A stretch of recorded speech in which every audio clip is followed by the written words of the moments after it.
prime thing is you have to win. Ill intent, violence, physicality, pain. Enough is enough.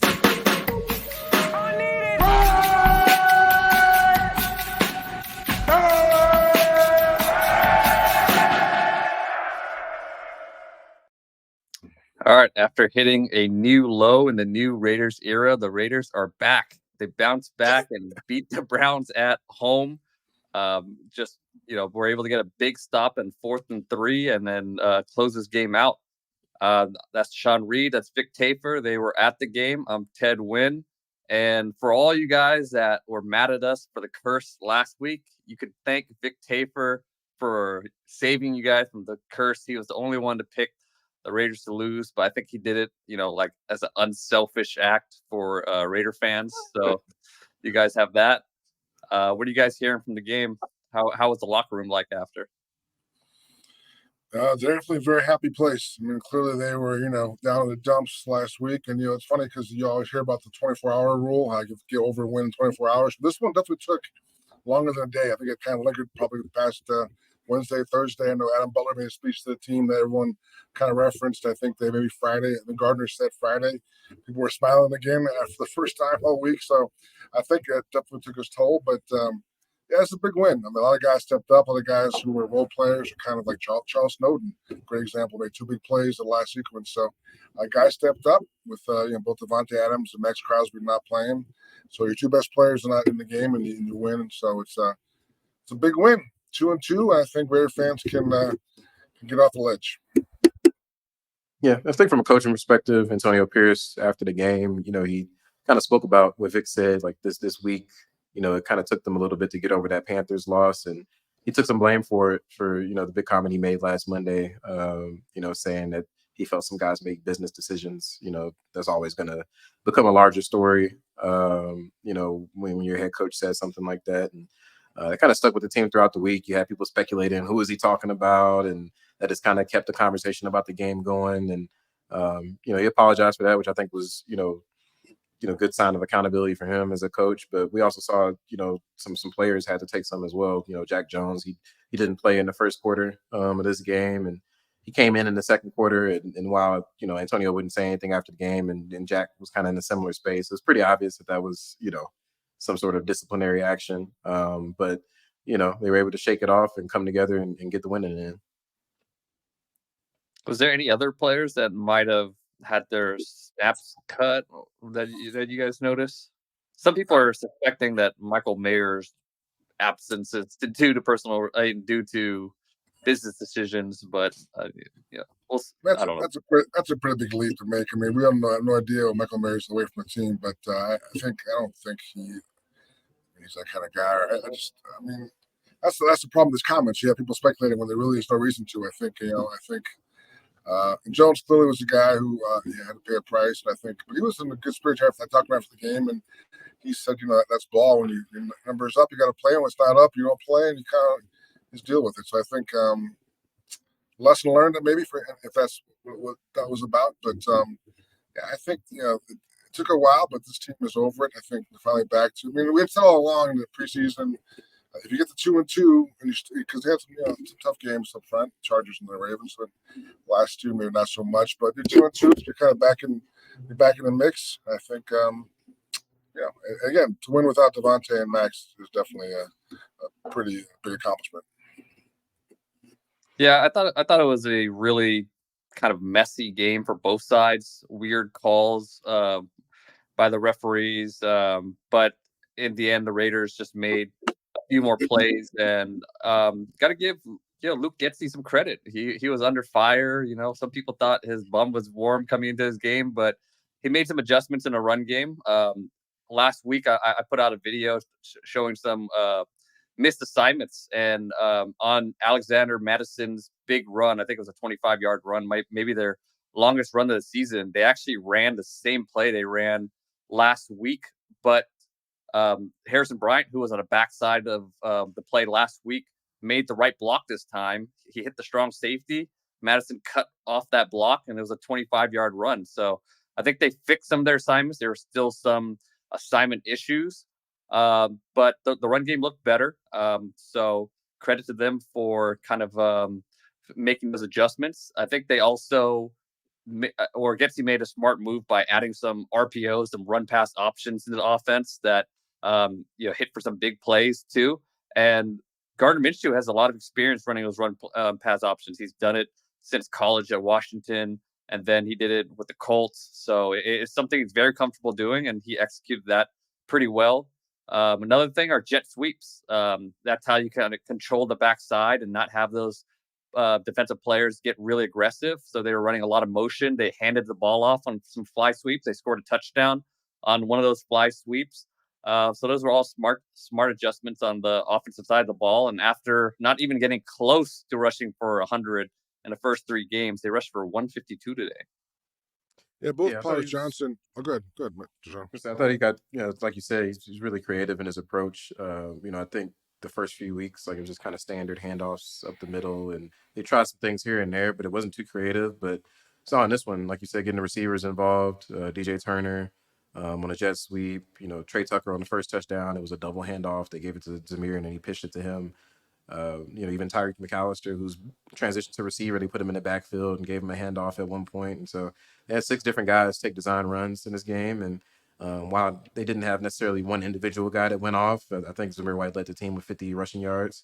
Overall, they ran the ball really well. And I think you saw them get close to that physical play style that Antonio Pierce just wanted to instill. And, something that Luke Getsy, when he came on our podcast earlier this year, that he said that that's what they wanted to be. And it hadn't really come to fruition until this game. But that kind of middle part of the game, the second and third quarter where they went on that 20-0 run, it was really on the back of the run game.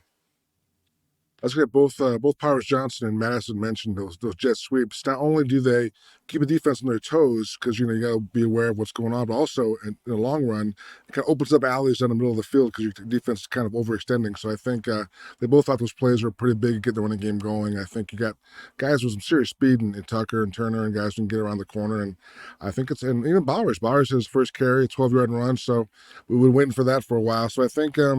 Yeah, there are things that Luke can do to be more creative and kind of keep defenses honest. I think today we finally saw some of that.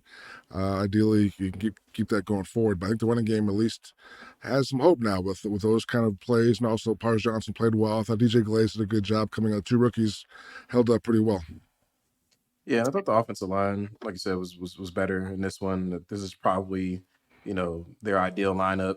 With Colt Miller at left tackle, Jackson Powers Johnson at left guard, James at center, Dylan Parham at right guard, and then DJ Glaze at right tackle. At least as long as Thayer Munford is out, we'll see. When he's able to come back from knee and ankle injuries, and Myles Garrett got after him today. He had a couple sacks, a few quarterback hits, but that's a tough matchup, especially for Glaze as a rookie. Or even Colt Miller, I believe that if not both of, at least one of those sacks was against Colt Miller with Myles Garrett lined up on his side, and so he's just he's one of the best players in the league. One defensive player of the year last year is going to be tough, but I thought overall the offensive line looked better in this one. Towards the end of the game, they had Dylan Parham. He got banged up. He didn't finish the game due to an Achilles injury. We don't know more about that. We probably won't for at least a couple more days, but they moved Jackson Powers Johnson over to right guard, and Cody Whitehair stepped in at left guard to finish the game. But injuries, that's definitely something to watch, Parham and Munford moving forward. But, I think especially having the young guys and Powers Johnson and Glaze play well in this one, it was a positive sign for the offensive line as a whole. Yeah, I think Colton Miller is looking healthier. I thought last week he took a step up as far as his health and just returning to his old self. And I thought he had a pretty good game this week. I mean, look, when you're going against Myles Garrett, you're going to give up a sack, maybe 1 sack, and I think he gave up only 1 sack. But I saw a few nice reps against Myles Garrett too, and like you said, he's one of the best defensive players in the league, so he's tough to handle, and his impact wasn't too great on the game today, and part of that is being able to run the game and not having to rely on Gardner Minshew too much. But again, I thought Getsy made some smart adjustments, and credit goes to him.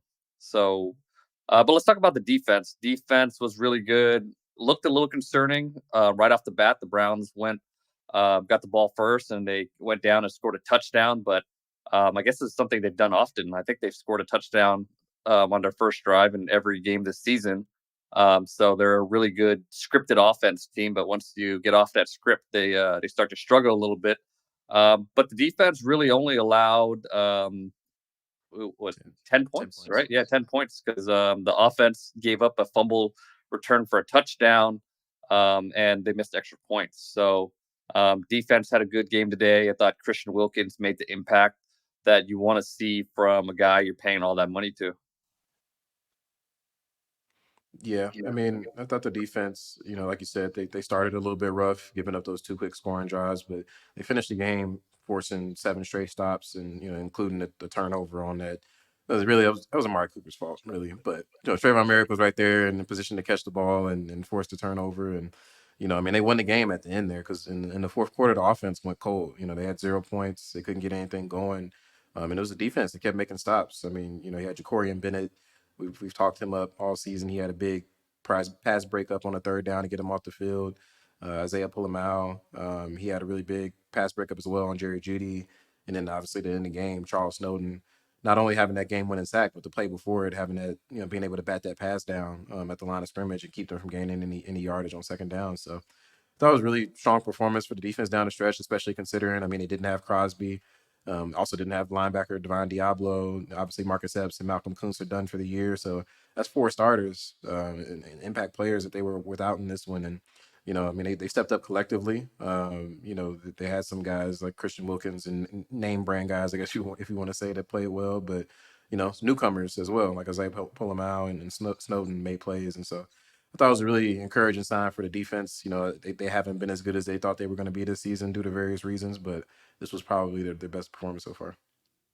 Yeah, the Browns had what, like, they converted their first 3 first downs of the game, then they were over 7 the rest of the way. So definitely some nice adjustments. The Browns also, it must be said, didn't have their 2 starting tackles, so definitely they weren't at full strength. But the Raiders were also not at full strength. I think it's kind of cool to see guys like pull them out, made some big plays, and Charles Snowden, the guy who kind of been bouncing around the NFL since 2021.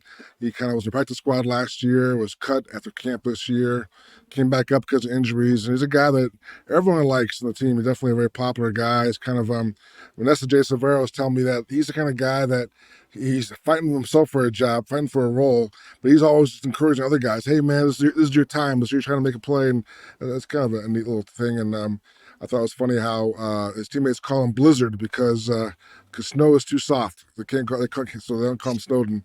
They call him Blizzard, which I thought was pretty funny. But yeah, those 2 plays are huge. I mean, he knocked the ball away on second down, and then on fourth down, Watson was maybe getting close to turning the corner. He was getting loose a little bit, but he chased him down. So, yeah, it's always kind of cool in football when guys who you don't count on at the beginning of the year make big plays for you, and those would be probably 2 of the bigger plays this season if it goes the way they want. Yeah, pull him out. It was good to see him make some plays. Obviously with Marcus Epps out for the season. I was always pretty intrigued with pull him out. Like I thought he had a good range, very instinctual player, good size. He's like 6'4". And you kind of saw that in the pass game today. And even when Deshaun Watson got loose in the open field, I think he made a good tackle on him. Open field before the first down marker. Want to look at the all 22 to really take a look at him because you can't really see the safeties on the field. But I always noticed him around the ball, so good sign for him. But I think the defense is missing Diablo. We thought Eichenberg might get more snaps today, but I think Masterson still did play a lot, and he was not good in coverage.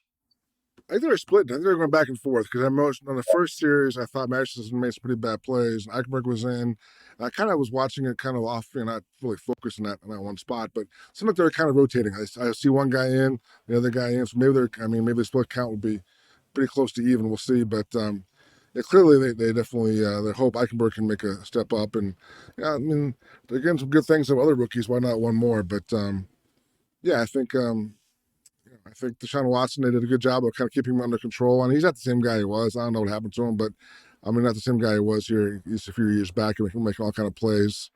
And the Cooper thing was we mentioned, the small things that kind of end up being big things, but that ball that bounced off his chest is going to be a really, big play for these guys going forward. Because if he catches that ball, they probably lose this game. Yeah, In terms of just going back to Masterson, he played 33 snaps, so his playing down time went down a little bit, but Eichenberg still didn't play that much. I think it was just more of a matter of them playing more defensive linemen like Uh, Levon Chason played like 40 snaps in this game, for example. So I think they were using a lot of 5-man fronts and. But I agree anyway that Diablo was missed, but you can say that for all those defensive guys. Honestly, I think it's just impressive that they were able to step up even with those guys being out and play well in this one. Yeah, they got quite a few passes over the middle, right over Masterson, because whenever they blitz Spillane, Masterson would be the only guy in the middle, and it's just like, it was just easy to get past him. So they definitely missed Diablo inside. I know, Raider fans have their problems with Diablo, and he's imperfect, but he's athletic, and he could make those passes up the middle a little more difficult. But again, I thought Wilkins was big today. John, he had a sack today. John Jenkins should get some credit for that. He spiked in on a stunt, and then Wilkins looped in for a sack on Deshaun Watson. And then on the last play of the game, there was actually a coverage bust. Jacorian Bennett and Trayvon Morig Morig tried to get a check in to Bennett right before the snap because Amari Cooper motioned to a stack alignment, and Morig was turned around to try to give a check to Bennett, but the Browns snapped it right when he was giving that check. So they had two players on Amari Cooper, and a tight end was wide open. Nobody was on him. Luckily, Bennett, after he realized he made a mistake, kind of dropped into the passing window a little bit, which caused Watson to hesitate. But Wilkins he was a spiker on a stunt, and he got in so fast that I think he made Watson hesitate a little bit, which allows Snowden to run all the way around the hoop and finish the game. So credit goes out to Wilkins. Without Maxx Crosby, somebody really needed to step up, and I thought he did a nice job doing that. All right. Any more things to add before we get to questions? So even Tyree Wilson had a big pressure on a third down. It was a big third down, I think, in the third quarter. I want to say he had a big pressure that kind of forced incompletion. So I mean, yeah, he's not what fans want him to be, obviously because where he was drafted. But he's slowly making strides. He's a guy who can make a play every now and then, which is his confidence is definitely, we talked about last week, is getting better. So I think it's small things, but he made a play there and kind of forced a third down incompletion. Yeah, on that play, the big thing with Tyree Wilson is his get off, right? So part of it was, just really focusing in a ball instead of focusing in the man. And I think he's starting to get more confidence because you see him getting some really good jumps off the ball. It's still a little inconsistent. There's times where he is laid off the ball, but there's more, you see more and more that he's getting a nice jump. And on that play, the Browns were on a silent count, and he timed the jump perfectly as the center was getting his hat up. He was the first guy off the ball and almost got a sack. So, but he forced incomplete there. So you can tell he's getting a little bit more confidence, and hopefully he gets a little bit more consistency as he gets more playing time and maybe gets in a little better shape. I think as the game wears along, he starts to lose focus on that ball a little bit. Yeah, I mean that pressure that he had that you mentioned was really huge because Amari Cooper was wide open down the field, and it seemed like that was a little bit was an issue that their right tackle didn't seem to know what he was doing, and so that helped out. But nonetheless, that's a big play, and we mentioned the pick that went off of Cooper's hands earlier, and even Christian Wilkins. I know the call was a little bit iffy, but drew a holding on that other Cooper long touchdown. So defensive line made some plays today. I think that they were better than I expected for them to be without Crosby being out there. Yeah, the pressure erased some issues in a secondary for sure. But I mean, that's why you're paying those guys all that money. So good job by defensive line against the Browns offensive line, who are pretty injured. We'll be back on Friday. We'll preview the Broncos game. But big win for the Raiders. They're 2-2, and I think a lot of Raider fans were out of it last week after that. But I think everybody's back now, right? Everybody's back on board and ready to go against the Denver Broncos. It's been a crazy. It really has been a roller coaster ride because the fans are just screaming at every possible turn, every dip and climb and every fall. So last week it was all like season's over. We're looking at quarterbacks and Davante wants out, Maxx. It's just. But now I'm sure people will be more optimistic. It's definitely a winnable game. Winnable. We're back against the Broncos. I'll start that. Get to 3-2. Jinx. See, It's your fault. time of the year. Winnable is not a jinxy word, but whatever. But yeah, there's hope, and Raider fans can hope again after being hopeless last week. Yeah, clash of two and two teams. I mean, the Broncos beat the Jets today, surprising people, I'm sure. So big matchup in Denver. The AFC is really congested right now. I mean, it's basically the Chiefs and friends in terms of the standings. So I mean, the opportunity is there if they can, take advantage and stack up some of these wins. I mean, the Chiefs Yeah. lost Rashid Rice right for the year, so Yeah. that's a big loss. I mean, they haven't played well all year, and they're 4-0, which is amazing. But they have now lost their two best receivers, so we'll see. Yep. So the Broncos are 2-2, the Raiders are 2-2, and the Chargers are 2-2. Chiefs 4-0. But they took a big loss today. So yeah, well, I mean, Chiefs are always going to be on top until somebody takes them out, but we'll see what happens.